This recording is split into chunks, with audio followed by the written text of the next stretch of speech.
Welcome to the Bixie.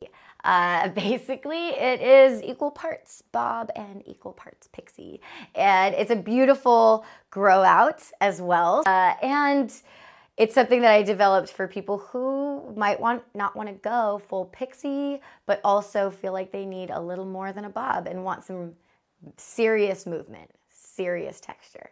But I thought it would be kind of actually cool to showcase with this haircut in particular because we actually do take a center part.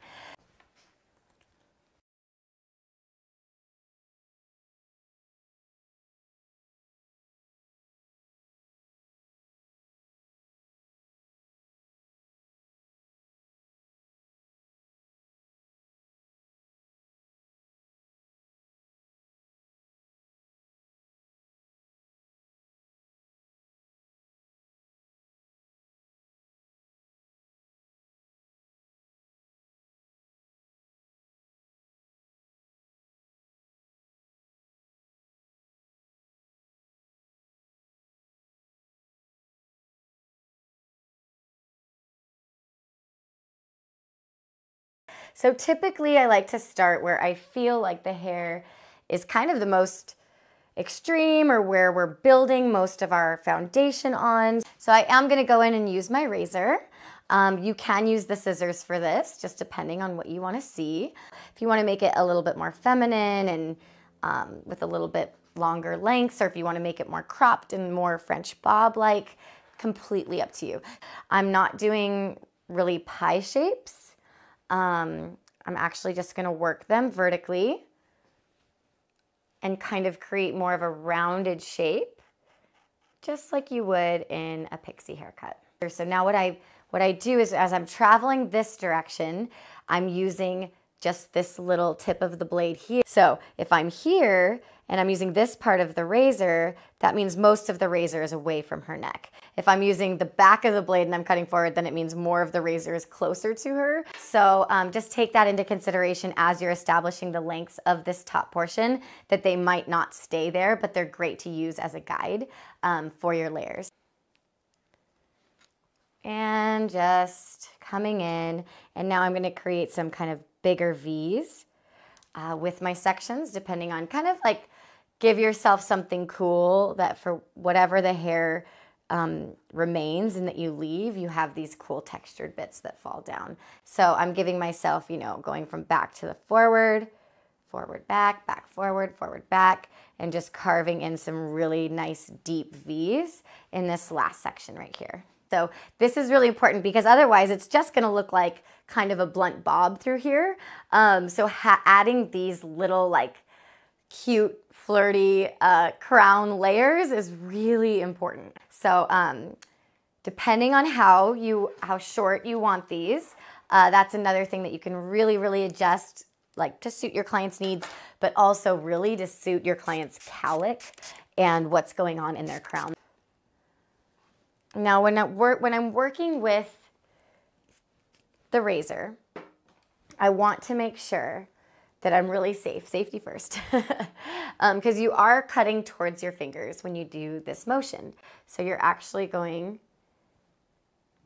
to be lifting the hair here, keeping the comb away from it, and you're going to be cutting up this way towards your hand. So I actually like to start out like right here at the end, cut out some of that texture, and then establish the length. Texture, establishing the length, and I kind of rock my hand up to make sure that I'm like keeping myself safe and out of there, establish the length. Like if you like, you know, how short these little pieces are, if you want to go shorter with them, but now we've got some really cool like pixie, bob, pixie happening. I'm pivoting from my last section, taking a little bit from my previous, going straight up. I'm going to switch my comb around with the fine teeth, and then rocking myself to the side. Another pie-shaped section, and I'm going to take a little bit from my previous, going straight up, and then this is the motion that I was telling you. So I'm going to actually take a section from the back, just so that everything blends and marries together, bring it out, and I'm actually going to cut from the underneath up a very layered look right there. So it's layered and wispy and maybe just a little bit shorter than what your bob is going to end up being in the end.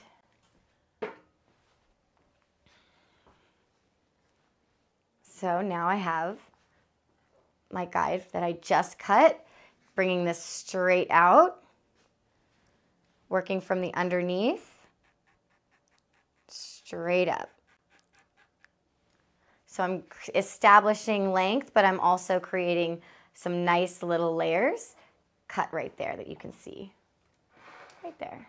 So this heavy point right here is your actual kind of bob established, but what's underneath here, your pixie, and what's here kind of mimics like what you would do in a pixie as well. So don't worry about really going for it with those layers, meaning keeping your hand really raised up high, so that you're not just doing a graduation, but you're really layering this bit right there. So I'm coming from behind and just kind of like encouraging that curl pattern, looking at it again, and then cut straight up into it. So just kind of like putting that hair here and gently letting it C-shape away just kind of pushes the hair from short to long. So as long as you can really see and visualize what it is you want to cut and it's not too thick, then you're okay.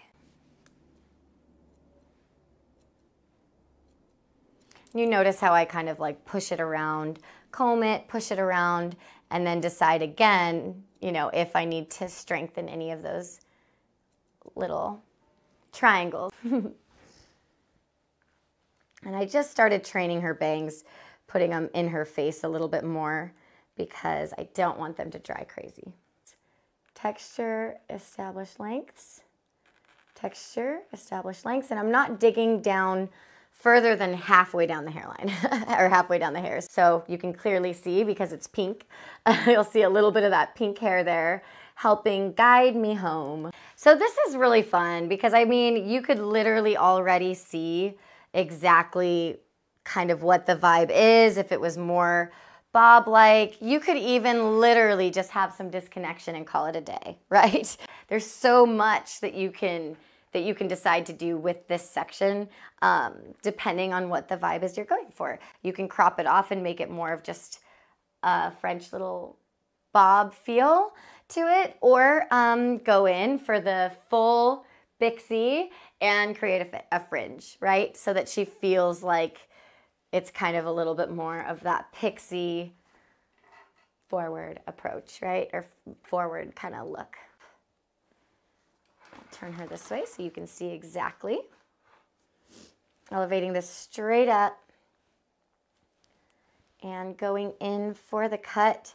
Really, obviously, this is just something you're gonna look at their eyes, you're gonna talk to your client, and you're gonna establish exactly what they kind of want to see. For her, we wanna go for it. And she needs a little bit of moisture to help us, to guide us home because her hair is a little bit like styled already. Now this is going to be the shortest part of her fringe. And from here, we're gonna get a little bit longer until we get kind of that shaggy feeling that will match the rest of her haircut's texture. Yep, again, just lightening this up, creating some nice big channel cuts through here. I like to channel cut first before I establish the bangs because then you can see exactly what lengths you're leaving on the head. And I'm not gonna worry about leaving too much hair. I'd be more concerned about cutting too much off. So for instance, in this piece, I actually do want a little bit more wispiness. So I don't need to channel cut too much, but I'm still a huge fan of working through the entire haircut, looking at everything, sectioning out the top, looking to make sure there's nothing. So I'll go through everything with my shears, even after I did all of that texture. Just comb everything forward and really look at, you know, what's falling just so that you can create some visual balance. And she's looking pretty good, but already I can see maybe there's a little extra there. So kind of just going back and forth adding a bit of a bump in the crown and then just a little bit of straight texture through the ends. Alternating the directions of my curl just to really bring out everything that we just did, especially through those ends. I don't want it to get too flippy in one direction, so I kind of want it to go a little bit everywhere so it doesn't just have like that, like whoop. And then I just blow dried everything forward and just kind of like using your curling iron to detail out the ends. So bringing this end here, kind of like looking at the different pieces and just detailing out some of those little ends to make them feel special. So all of that texturizing, all of those little added details, you kind of just keep going at it until you feel like it's custom to her and looks great. But I'm really loving just kind of like the flirty, free-flowingness of her hair.